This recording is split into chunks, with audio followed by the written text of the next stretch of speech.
My friend, welcome to the world's best kept secret podcast, the podcast that shows spiritual entrepreneurs how to clarify their message and then how to turn that clarity into revenue.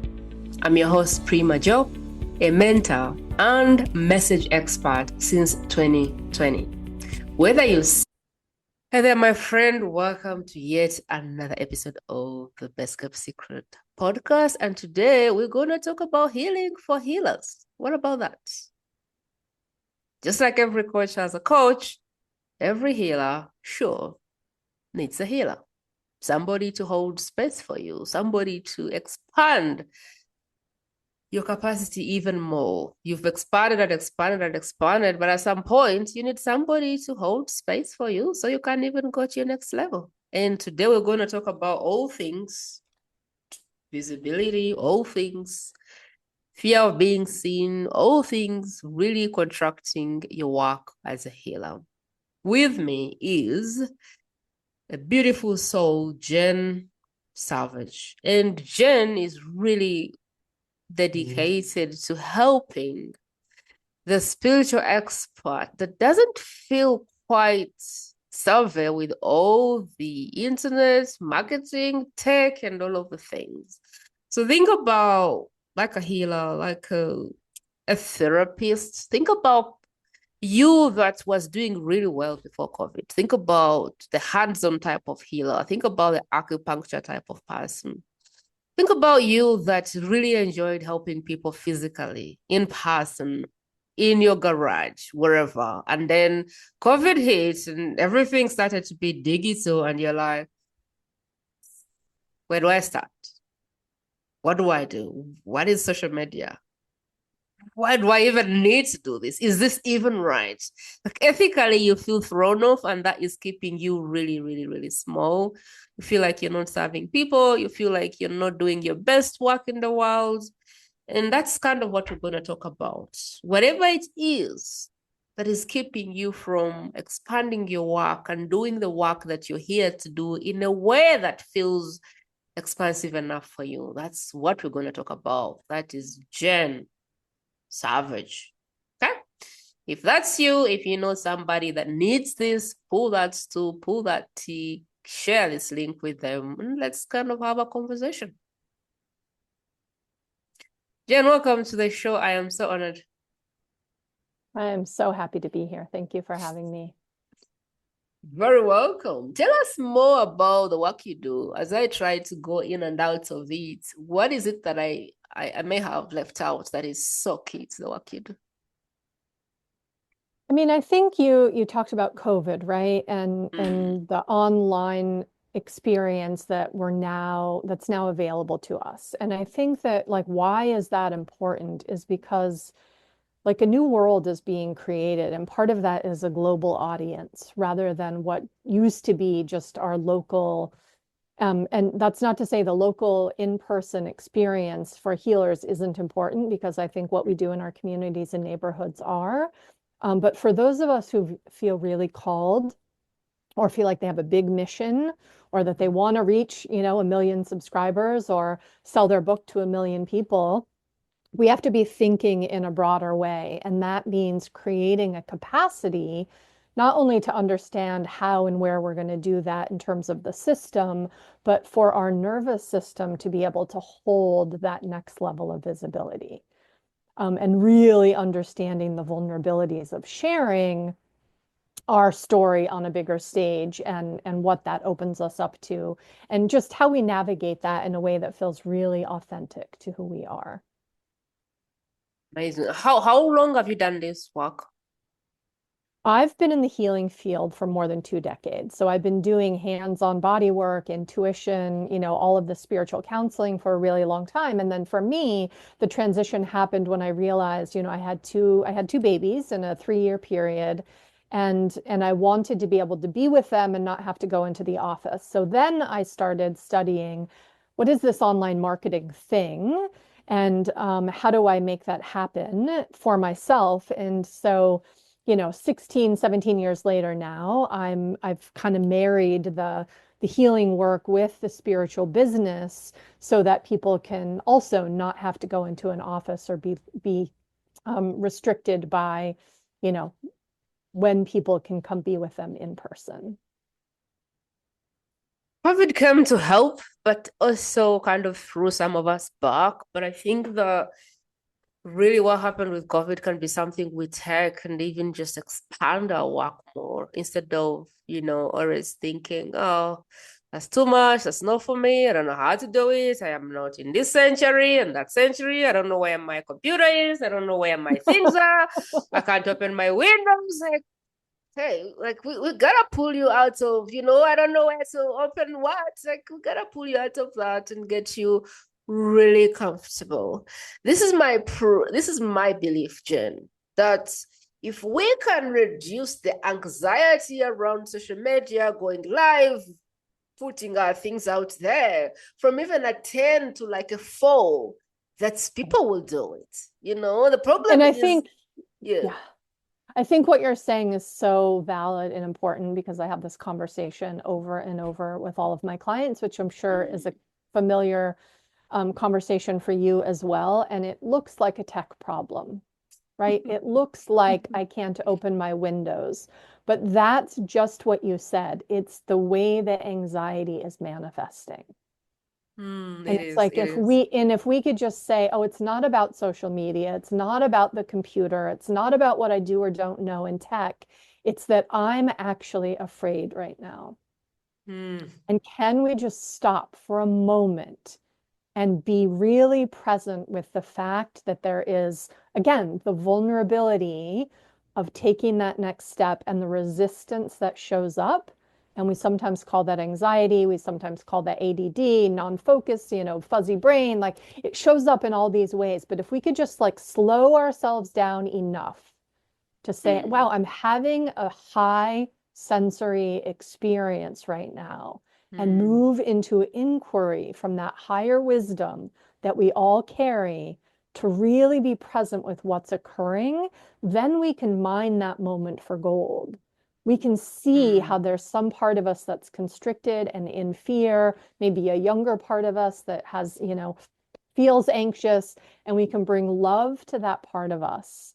We can hold that part of us in a new way and help it remember it has everything it needs inside of us to take that next step and grow into this bigger version that we're all already are, but haven't yet fully realized.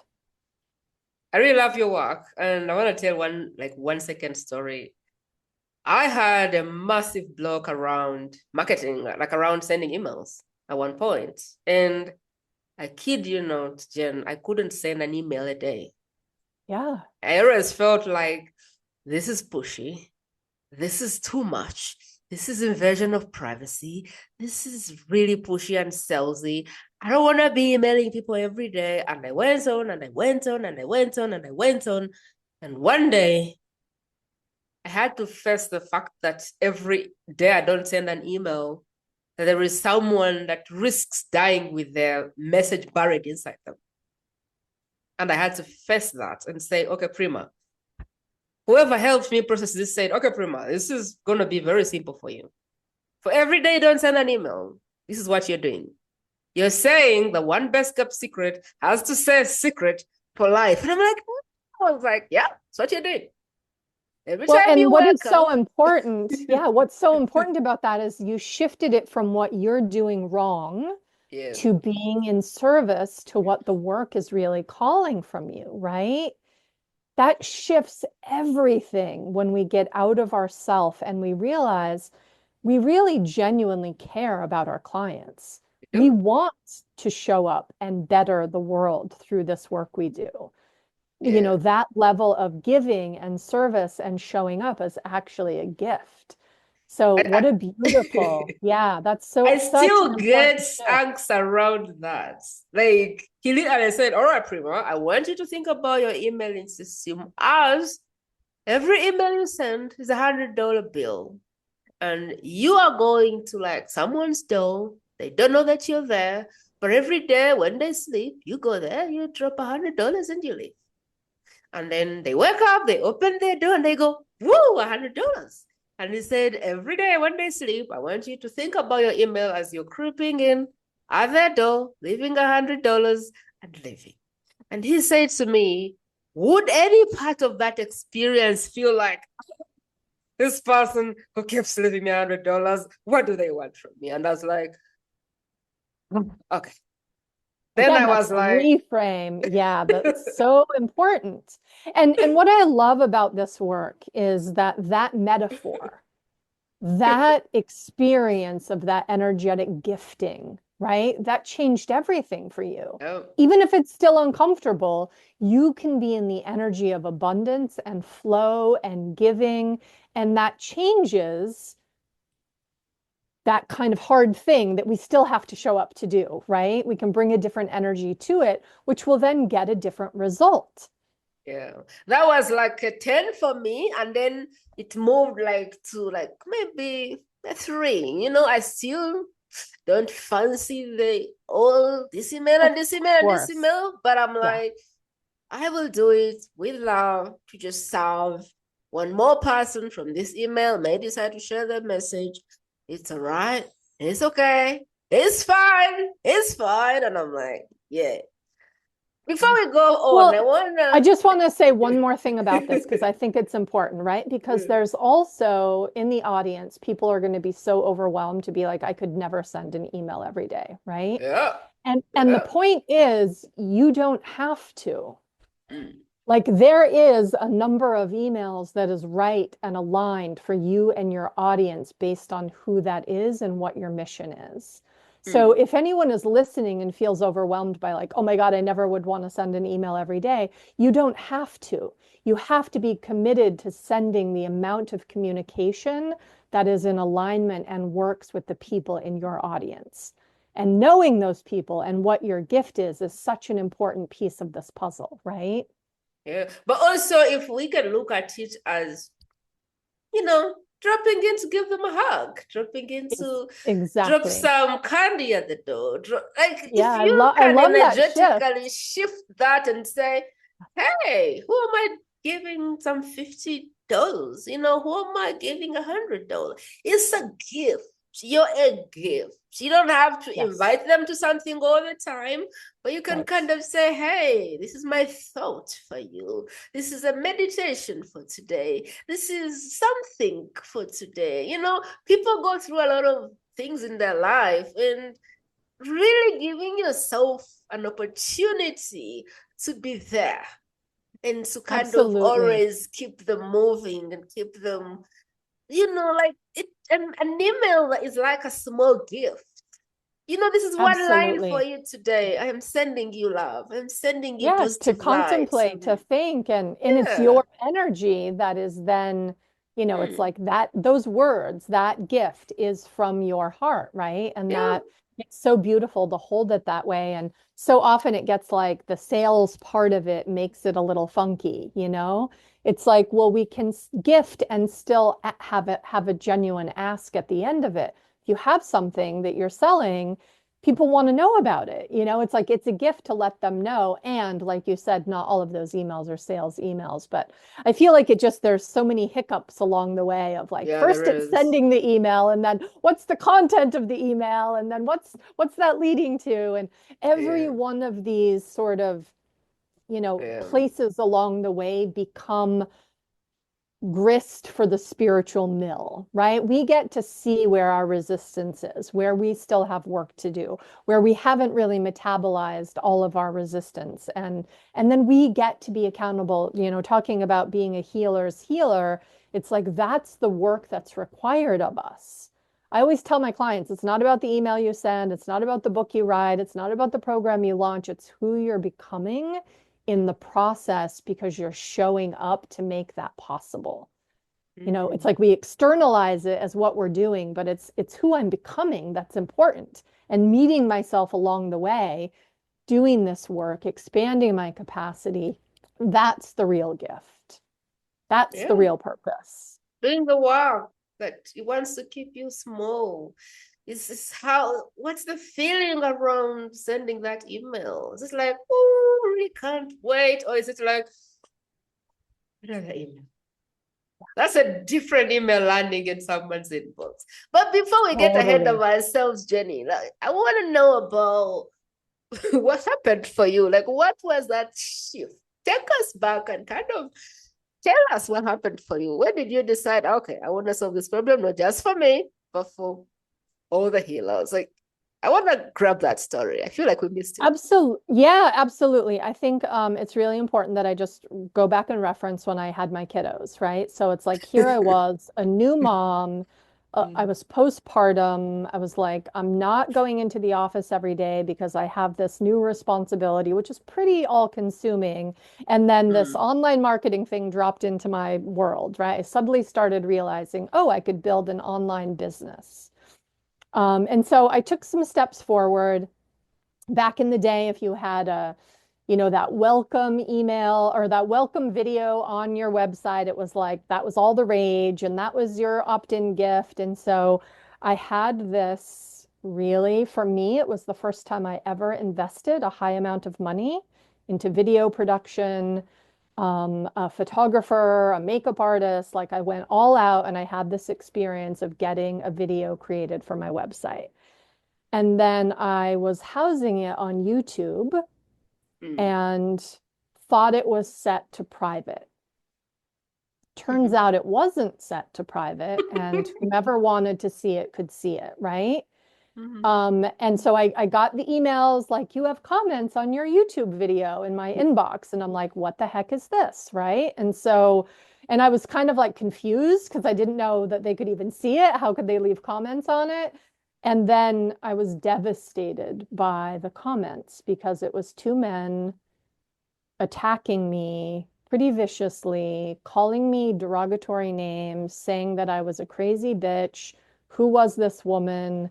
Like tagging his friend, and they were both kind of going at me.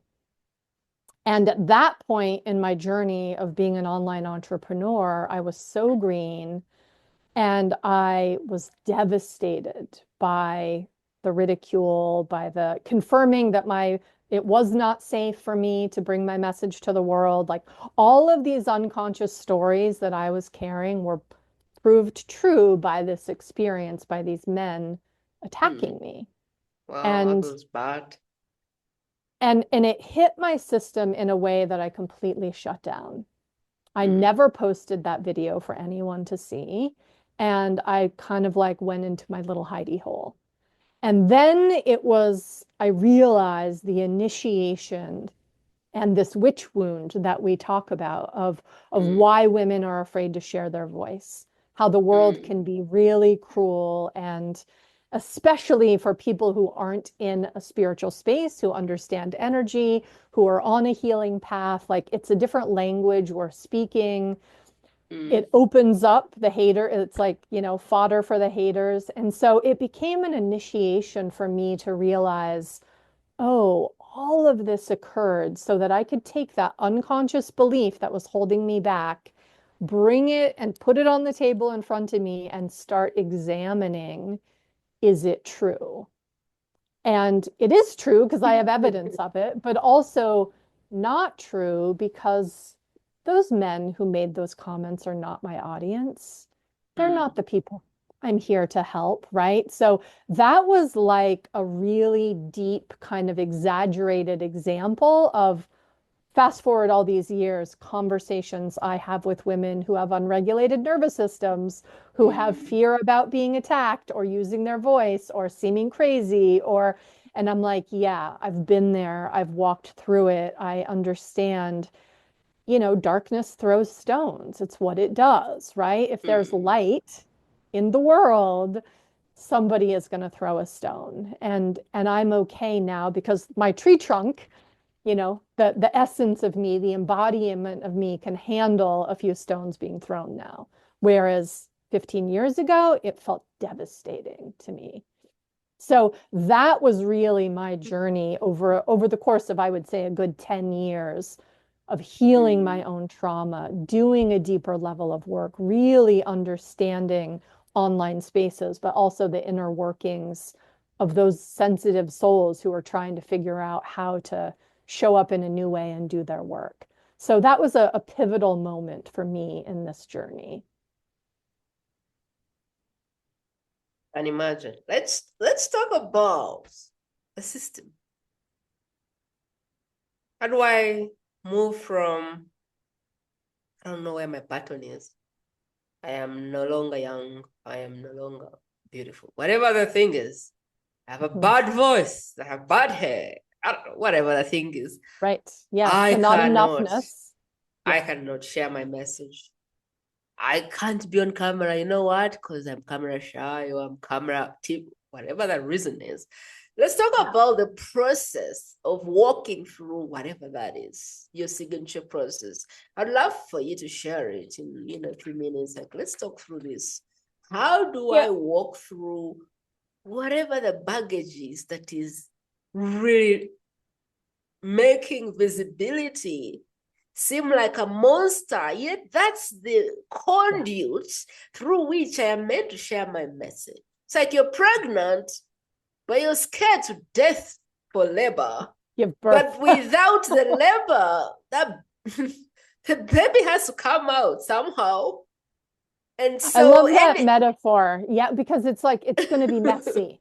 It's going to hurt, right? The growing pains of moving beyond the comfort zone. It's like it's hard. And so a lot of people feel the difficulty and think like either I can't do it or something's wrong because I feel the intensity of this rising, right? And we want to make it's like we want to make pain go away at whatever cost. Distraction, addictions, like whatever it is, right? So we need the first step is really just to acknowledge that there's a call in your heart and something greater than you is, call it spirit, call it God, call it truth, whatever it is like there is an impulse in you for something greater. And so, like for me, that's clarifying the vision.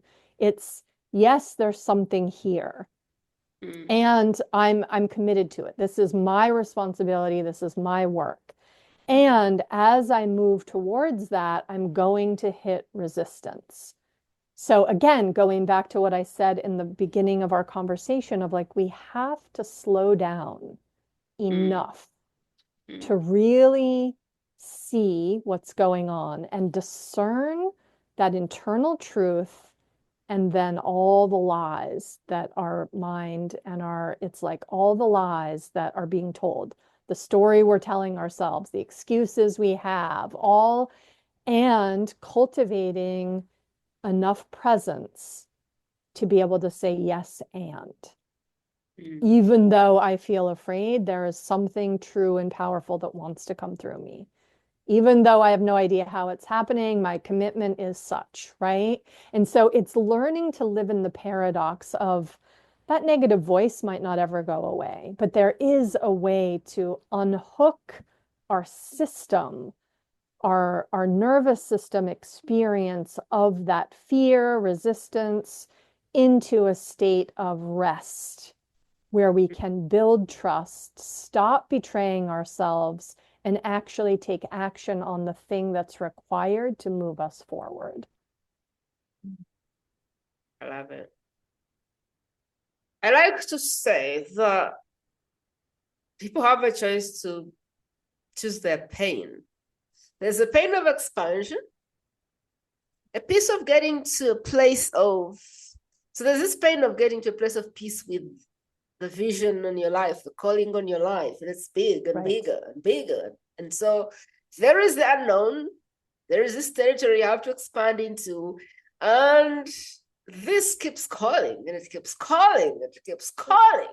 And it just gets uncomfortable every day. But there's the other option, which is the pain of contraction.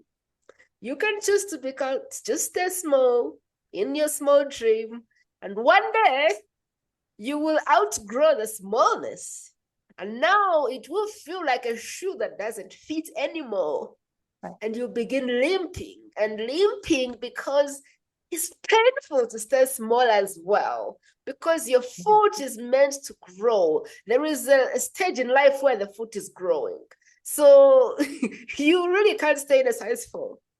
At one point, it will be so painful that it will just, you won't walk. So that's how I like to explain it. Like, choose your pain. Is it the pain of expansion or is it the pain of contraction? Because Right. they're all painful. Absolutely. And it's important to know that, there is that saying that the nervous system and the brain will choose a familiar hell over an unfamiliar heaven. Mm. So even though the freedom exists, it's like because our brains are hardwired for safety, for Mm. survival, right? So anything that threatens that it's there's going to be your heart's going to palpitate, your palms are going to sweat. And it's important to realize that like that fear in that space of growth can be called fear or excitement. It's like you sending your emails. Am I going to live in a state of, oh my God, I'm too much? Or I am delivering this gift with sweaty palms. I'm Mm. going to deliver, so, and we have to, and like discerning the truth inside these spaces, these choice point moments of, like you said, I'm going to feel sensation either way, but how am I going to define it? And how will that color the life? My song in the world needs to be sung. And without it, the symphony of the universe is not complete, right? But if we're just on the sidelines waiting, another thing that I work with my clients with a lot is perfectionism, right? They're waiting for it to be better or perfect, or it's like, yeah, but you don't get better without playing terribly in the beginning. You know what I mean? Like You that's the have to growing process. suck That's the before you're learning. good. Yeah, you have to Yeah. suck before you're And good. and the quickest way, right? We think we're Yeah. waiting to be ready, but it's like the readiness happens in a moment when we decide we're ready and then willing to take that next messy step. And it's a This, practice. yeah, this is so good, Jenny. Let me show you what I've written, and I want us to talk through because I've done some of this expansion work, and most of it is unconscious. And especially if someone is not living consciously, they will call it something else. I remember when I had a block around selling, and I couldn't help people beyond their objection. So I would say, oh, this program is 20,000. And the person would say, oh, Prima, there's no way I can afford that. And I would be like, okay, that would be it. Or they would be Right. like, I want to speak to my spouse. And I'd be like, cool. They would give me any objection. You know what, Prima, I really don't have time. And I'd be like, for sure. And there was not a part of me that was comfortable trying to process that. And sometimes what was happening for my people is I would say a price and their dream would like grip on them, like, and they would feel like throwing up, like, oh my God. Absolutely.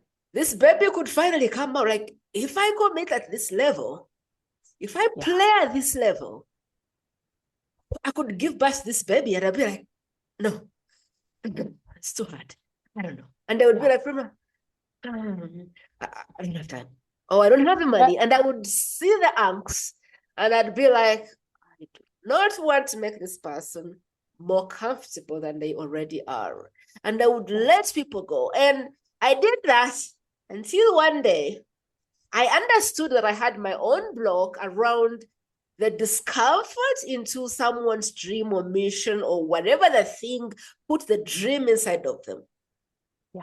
And I called it alignment for a very long time. I called it pushy sales for a very long time. I called it being sleazy for a very long time until I learned to help people find a place of peace to make a decision, whether that was hiring me or not hiring me. Saying, okay, I feel like there's a part of you that is resisting this, but there's a part of you that really wants this to happen. Is that correct?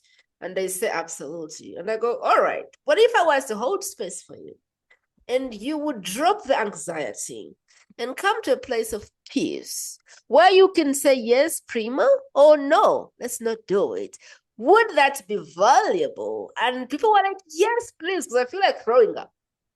And Yes. then we would hold space and people would be like, I feel so much better and I don't want to do this now. Now, Right. it was really helpful. Oh, I feel so much better. I see really what I need to do. I need to build this thing. Help me.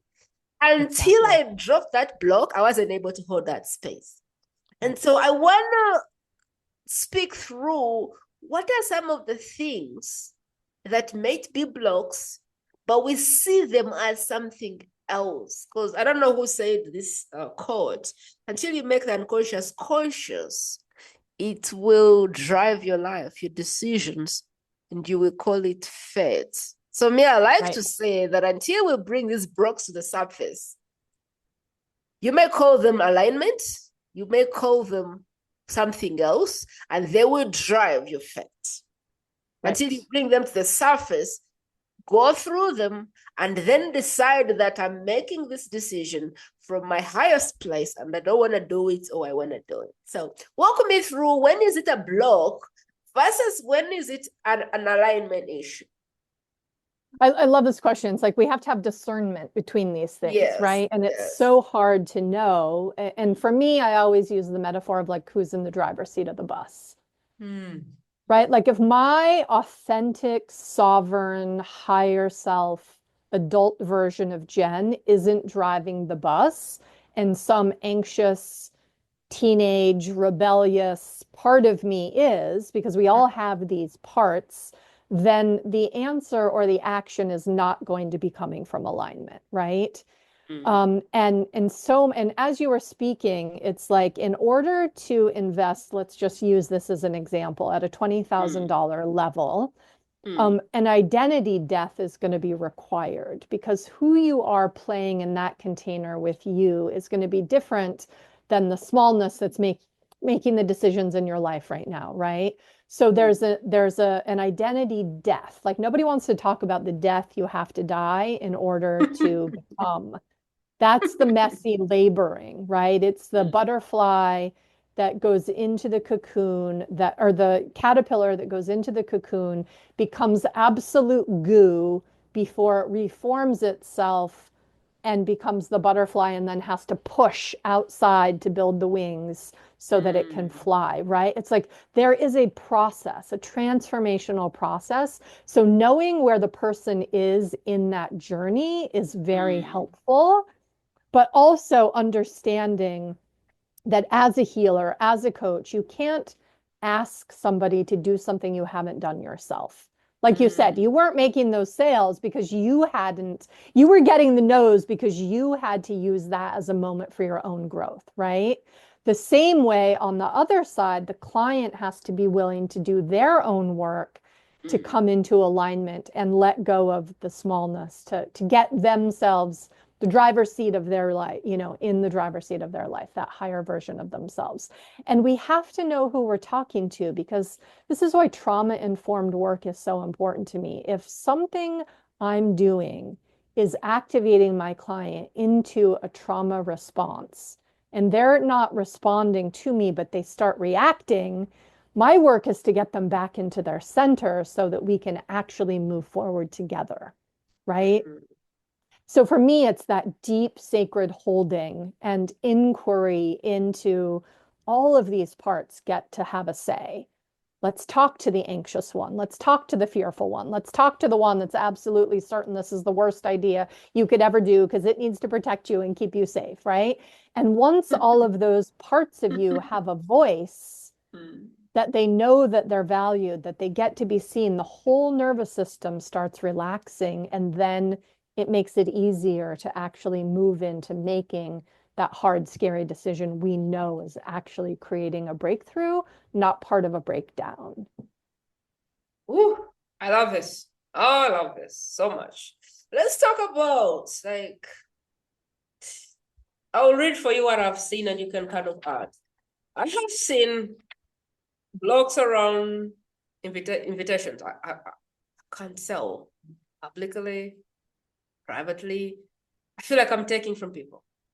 I feel like I'm being pushy. Like, I feel like I'm overselling. Like there's a blog around saying, hey, would you like to come in for more access, for more whatever. There's a lot of free stuff, Right. but like, would you like coming into my closer circle, inner circle, whatever it is, for me to hold more space for you? A lot of people have a block around that. And I recall when I did this work on myself, I came to something like, I am okay with an invitation. So I moved from, I want them to buy, to, if you feel called to this thing, this is your invitation. And It's an that, invitation. It's, yeah, yes, that became really good. I was like, whoo, it's an invitation. It's a party. They don't have to come, and they don't have to go to VIP. And it's a flight. You can go on the coach and you can go VIP, and it's all fine. You're gonna right. reach there. So I began to feel really comfort around invitation in two different containers, because now I could see it as, do you feel called to play at this level? If yes, let's do the work that actually sits in that container, and let's see if it's something for you.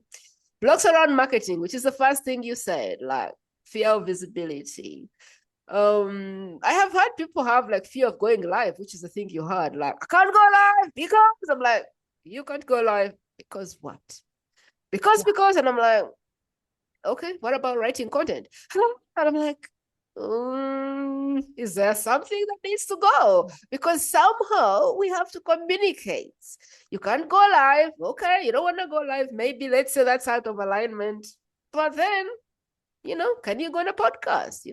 Like, how can you get the message in front of people? There has to be something that feels aligned. Otherwise, then we're in avoidance, and we need to, there's people who can't run ads because who knows?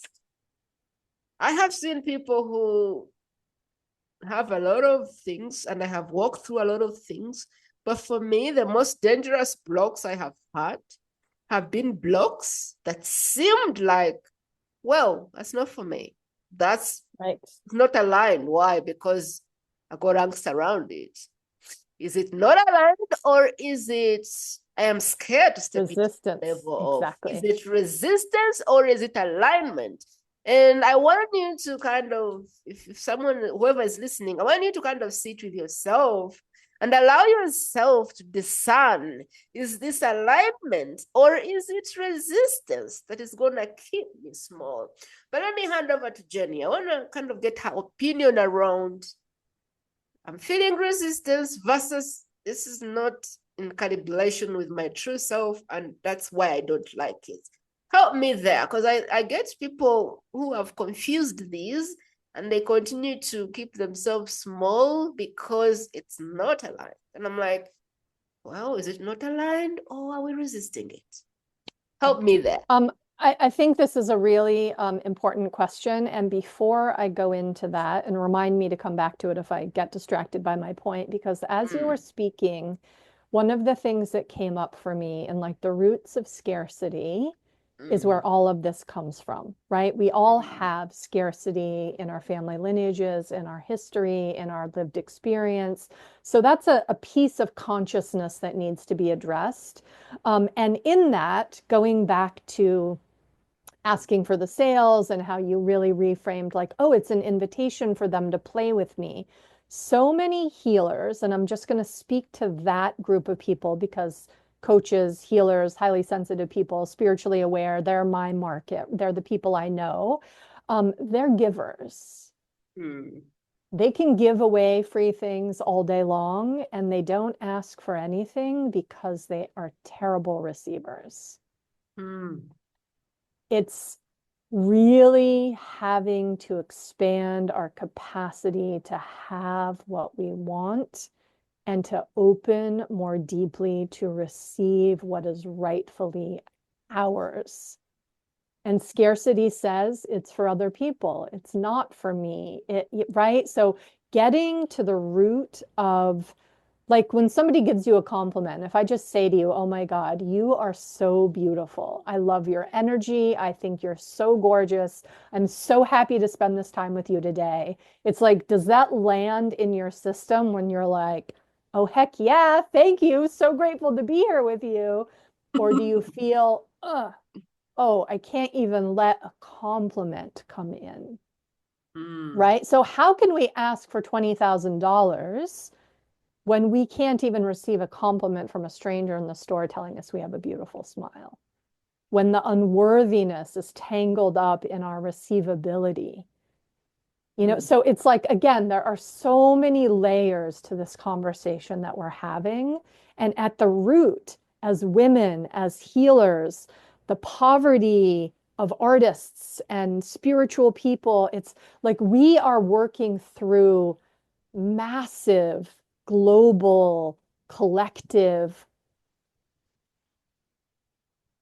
stuff, right? It's like it's so heavy and so thick.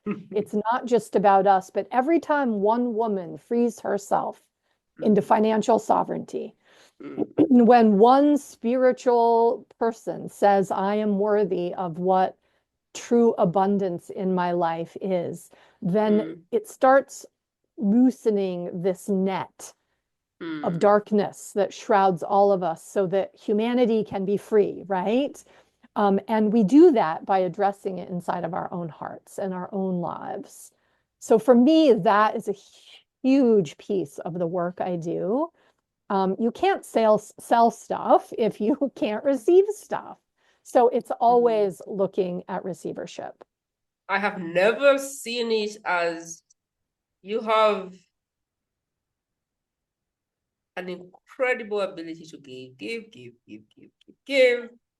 But when it comes to receiving, there's an avoidance there. It's like you're closed off to receiving. Exactly. Like closed sign, right? Like you think you have a business, but the door isn't even open. If somebody wanted more, could they even find you? Are you making it easy for them? Most of the time, no. Wow. I feel I'm picking up something like we might have activated people here. We might have, touched in people's wounds. So is there a 5-minute process to kind of, calm people down that you can do now? Because I feel like people are like, I can't believe you touched that. I can't believe you touched that. That's my wound. Yes. That's my wound. People are like, so if we've activated you, is there anything do you have any process to kind of get people in? I would be so honored if you're willing. Like if listeners are willing to just acknowledge, like the beautiful thing about these kinds of conversations that they are activating, right? Like my job as a healer is to point the light into the shadow place in you that's ready to grow. And so I welcome the discomfort, right? That's one of the things I didn't say before, but becoming comfortable with discomfort is how we move through rather than stopping ourselves at that point. So the invitation is just to allow yourself in this moment to come into the present. Like really feeling your feet on the floor, taking a moment to feel the seat beneath you. And just notice your breath in your body.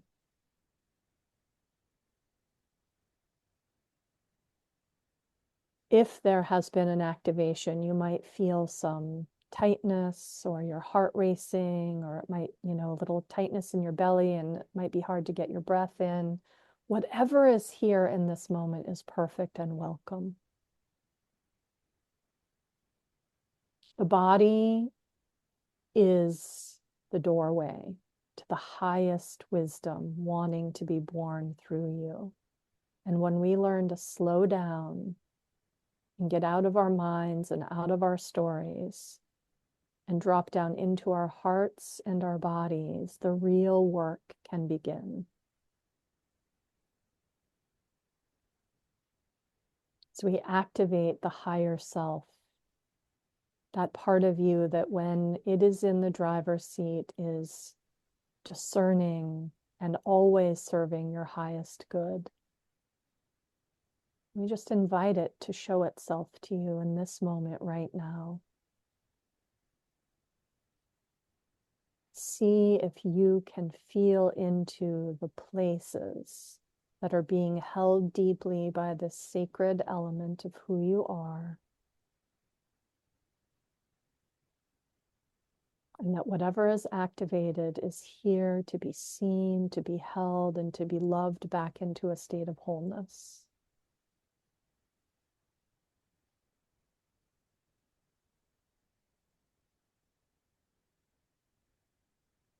Just letting your breath drop in a little more deeply as you start to slow your system down.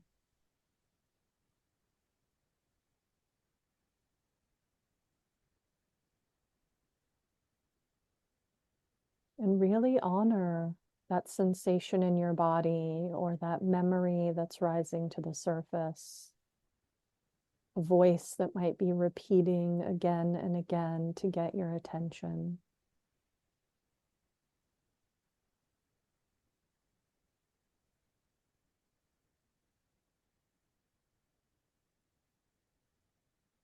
Just really moving into a state of allowance without the need to fix or change or make anything be different.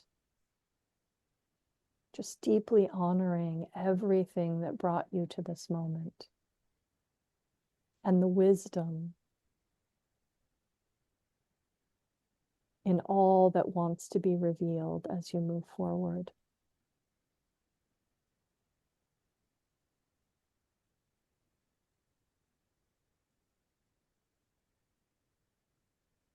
The truth is, you are more powerful than you can imagine. You are a creator of your life. You have everything you need inside of you to give birth to this beautiful sacred gift that is unique to you and you alone. There is a sacred symphony being sung, and your voice is a holy and important piece of that symphony. And the way we begin turning the volume up on that authentic part of who we are is like a radio dial turning down the voices of self-doubt, criticism, of judgment, of hatred, of betrayal, and really giving back the energy of all of those voices that belong to other people, just releasing them out into the universe and giving them back to the people they belong to. These stories, these lies that we tell ourselves, that were told to us, are no longer required or necessary or part of where your mission is guiding you.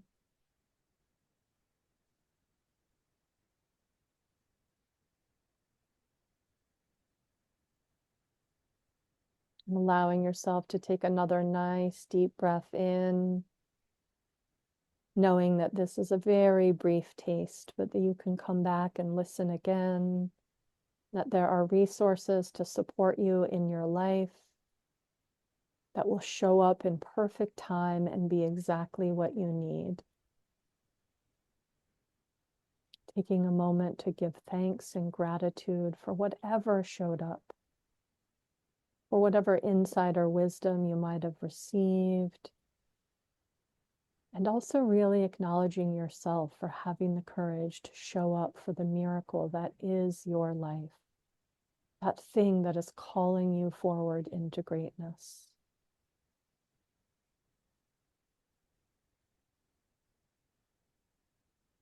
And then as you feel ready, just slowly, slowly coming back into this moment without rushing or hurrying, just beginning to feel the air on your skin, the weight of your body in the chair, just coming back into this moment and opening your eyes and joining us here together again. So it is. And so it is.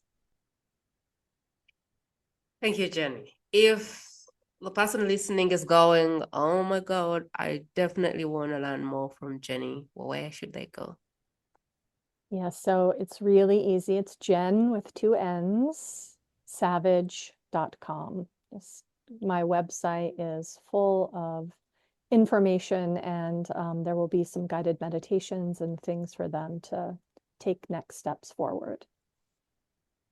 There you have it. There you have it. Go check out my friend Jenn Savage. Go to her website, check her out. Amazing stuff. She's been doing this for 2 decades. It would be a disservice to the world that she keeps her work a secret. I'm glad she's here. Jenny, what would be your parting words for us?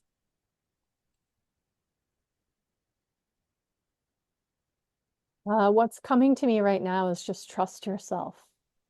Like deeply, like you know what you need and what is right. And building that trust will really open the doors. So trust yourself. Yeah, trust yourself. There's gonna be discomforts in staying small. There's also gonna be discomforts in saying yes to the calling inside your heart, the desire for more. This is our invitation. Make a choice. Are you gonna be the person that finally can't fit in the shoe and they're limping, or are you gonna say, yes, I wanna birth this baby and I wanna love this baby and I don't wanna fight with labor. Let it happen. Call in those midwives that can support you in making it possible. There's a bouncing baby waiting at the end of the tunnel. But it's gonna take going through the mix, the labor, and everything in between to birth the bouncing baby. There's resources to help you. There's materials to help you. There's containers to hold you. So don't suffer in silence. I love you. I'm sending you all my love and light. I will talk to you soon. It's been such a pleasure, Jenny, having you. It's been such a pleasure to be here. Thank you. And for you that is listening, I can't tell you how much I am honored and proud and really humbled that you get to spend time on the podcast, sharing, supporting, learning, growing, and showing up for your higher self. You have my full respect, my honor, and my love. I'll talk to you soon. Thank you for joining this conversation on the world's best kept secret podcast today. If you feel ready to stop keeping your work a secret, head over to primajob.com and request a free conversation. Until next time, please remember that there's no prize in keeping your work a secret.